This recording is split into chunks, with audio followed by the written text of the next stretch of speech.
ఉమ్మడి చిత్తూరు జిల్లాలో సైబర్ నేరగాళ్లు రెచ్చిపోతున్నారు. రూరల్ ప్రాంతాలే లక్ష్యంగా వరుసగా సైబర్ మోసాలకు పాల్పడుతూ సామాన్య ప్రజలు, వృద్ధులు, రిటైర్డ్ ఉద్యోగులే టార్గెట్గా పెద్ద ఎత్తున నగదును దోచేస్తున్నారు. కళ్ల ముందు నిత్యం ఎన్నో మోసాలు, డిజిటల్ అరెస్టులు, వందల సంఖ్యలో సైబర్ నేరాల గురించి వార్తలను ప్రతిరోజు చూస్తున్న సైబర్ ఆసుల వలలో పడి కోట్లు పోగొట్టుకుంటున్నారు అమాయకపు ప్రజలు. అమాయకులు దొరికితే చాలు సైబర్ నేరగాళ్లు ఆగమాగం చేస్తున్నారు. వారిని నయానో భయానో బెదిరించి అందిన కాడికి దోచుకుంటున్నారు. తాజాగా ఉమ్మడి చిత్తూరు జిల్లాలో సైబర్ నేరగాళ్లు రెచ్చిపోయారు. ప్రస్తుతం ఎంత టెక్నాలజీ అందుబాటులోకి వచ్చిందో అంతకంటే ఎక్కువే దుర్వినియోగం అవుతోంది అనేది ఈ ఘటనలతో తేటతెల్లమైంది.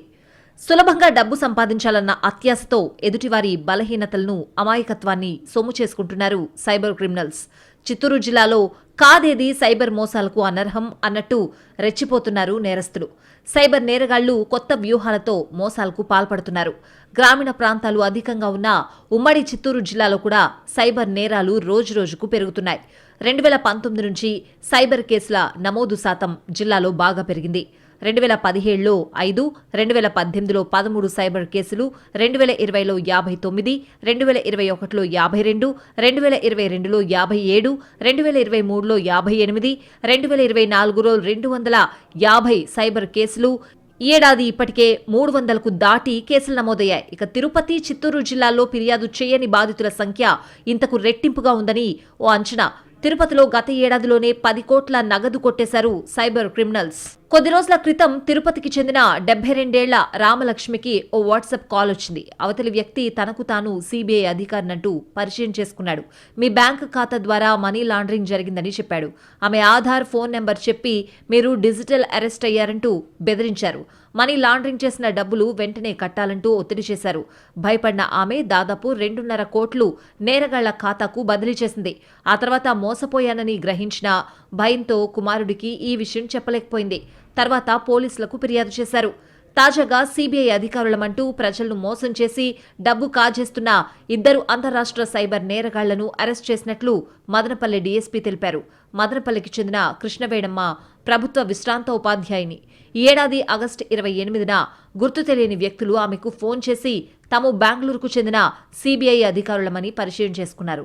బెంగళూరులో మానవ అక్రమ రవాణా చేస్తున్న వారిపై దాడి చేశామని, ఆ ప్రదేశంలో మీ ఆధార్ కార్డు దొరికిందని చెప్పి రోజు ఆమెకు ఫోన్ చేసి మానవ అక్రమ రవాణాలో మీ పాత్ర ఉందని, డబ్బు ఇవ్వకుంటే మీతో పాటు కుటుంబ సభ్యులను అరెస్ట్ చేస్తామని బెదిరించారు. దీంతో భయపడిన ఆమె పలుమార్లు సైబర్ నేరగాళ్లకు మొత్తం 36 లక్షలు బ్యాంకు ఖాతా ద్వారా పంపారు. ఈ విషయాన్ని తమ బంధువైన కిరణ్ కు కృష్ణవేణమ్మ చెప్పడంతో ఆయన సైబర్ మోసం చేసినట్లు గుర్తించారు.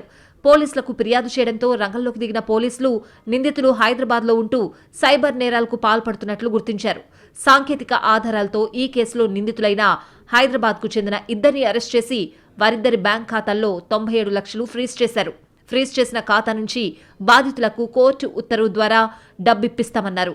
అలాగే నిందితులు ఇద్దరిపై ఇదివరకే తిరుపతి జిల్లాలోని గూడూరు, పశ్చిమ గోదావరి జిల్లా ఆకివీడు పోలీస్ స్టేషన్ల పరిధిలో కేసులున్నాయన్నారు. సైబర్ అరెస్టు, సైబర్ నేరాల్లో కొన్ని జరిగినాయి. అందులో భాగంగా తిరుపతి ఈస్ట్ పోలీస్ స్టేషన్లో సైబర్ అరెస్ట్ చేస్తున్నాము, మీ యొక్క డీటెయిల్స్, మీకు సంబంధించిన వివరాలు ఒక కేసులో వచ్చాయి, మేము సిబిఐ అధికారులు మాట్లాడుతున్నాం,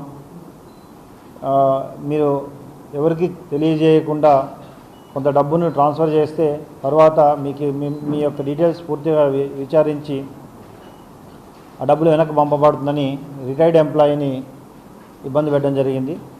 తద్వారా ఆయన 80 లక్షల వరకు ట్రాన్స్ఫర్ చేశాడు. తర్వాత అతను మోసపోయాయని తెలిసి కేసు తీర్చడం జరిగింది. ఇలా రూరల్ ప్రాంతాలే టార్గెట్గా వరుసగా సైబర్ నేరాలకు పాల్పడుతున్నాయి సైబర్ ముఠాలు. రూరల్ ప్రాంతాల్లో పెద్ద ఎత్తున సైబర్ నేరాలకు సంబంధించి అవగాహన కార్యక్రమాలు పెంచితే తప్ప ఇవి తగ్గే అవకాశం లేదని అభిప్రాయం వ్యక్తమవుతోంది.